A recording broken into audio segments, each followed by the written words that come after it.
اب عورت شادی تو کر لیتی ہے، شوہر سے بے احترامی کرتی ہے، بے ادبی کرتی ہے، لڑتی ہے، نہیں، خاضع ہونا چاہیے۔ کسی مومن نے کہا مولانا اب کیسے پتا چلے یہ خصوصیات اس میں ہیں کہ نہیں؟ میں نے کہا آسان فارمولہ ہے، اس کی ماں کو دیکھو، جس نے اس کی تربیت کی اسے دیکھو۔ اب ایک جوان تھا بیچارے نے شادی کر لی، ہمارے کہنے پر اس کی ماں کو دیکھ کر بیوی نے بہت سارے بیچارے کو رنگ دکھائے، پریشان ہو گیا کہ مولانا ہم نے تو ماں کو دیکھ کے کی تھی۔ میں نے کہا بندے خدا، ماں کو دیکھنے کا مطلب یہ ہے کہ یہ دیکھو کس نے پالا تھا۔ تو بعد میں پتا چلا بچی کو ماں نے نہیں پالا تھا، خالہ نے پالا تھا۔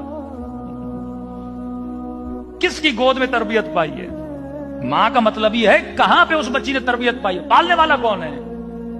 کیونکہ اس کے اندر پالنے والے کی صفات پائی جاتی ہیں۔ علی کو مصطفیٰ نے پالا تھا، مصطفیٰ کو ابو طالب نے پالا تھا۔ ہاں